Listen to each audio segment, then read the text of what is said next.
The potential for publicity in the art world has never been more explored and exploited than it was by Andy Warhol, the American artist and leading figure of the visual pop art movement.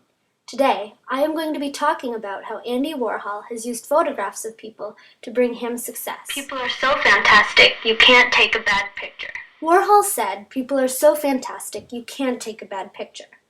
He must have been entrenched in this viewpoint because he certainly used people to bring him publicity. His method was appropriation, meaning to take without permission or consent, to set apart for some specific purpose or use. Although Warhol took some photographs for himself, he often used newspaper photos to create his art. In doing so, he appropriated the photographs of others while also exploiting the faces of his subjects. If appropriated items are set apart for a purpose, what was Andy setting his apart for? To answer this question, we really have to consider what mattered to Andy Warhol. Warhol was not about fame as much as he was about aura.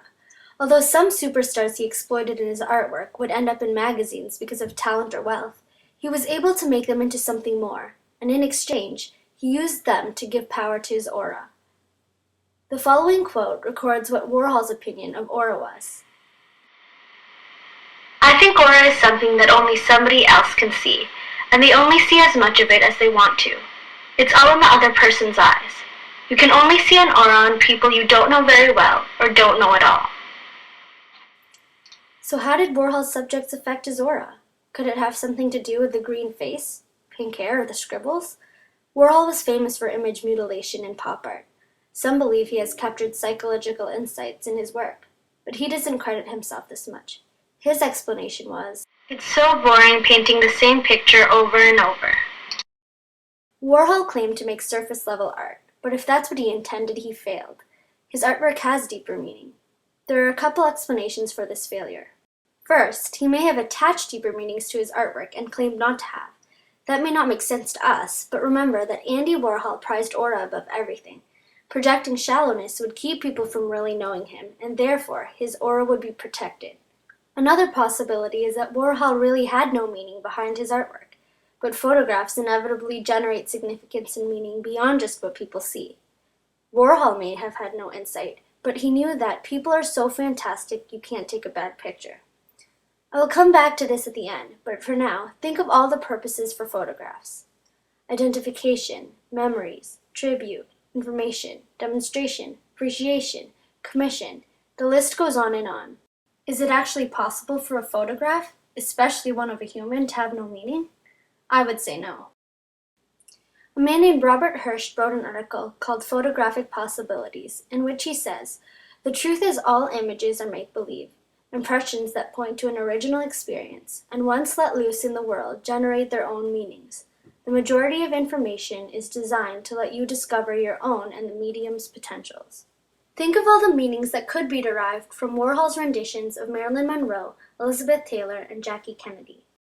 Some believe that in spite of his love for them, Warhol attacked Marilyn's and Liz's auras to build up his by appropriating their faces, supplementing them with color, and contrasting them to the aristocratic beauty of Jackie Kennedy.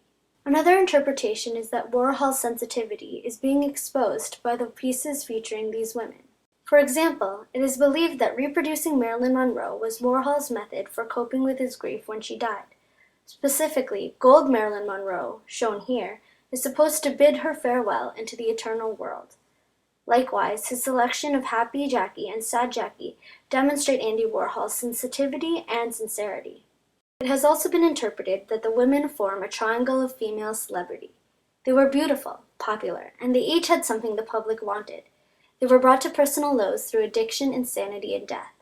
The triangle should really be called the pyramid of celebrity, because it shows that in spite of their different beginnings, Liz, Jackie, and Marilyn all reached the same point, with their fame ending in tragedy.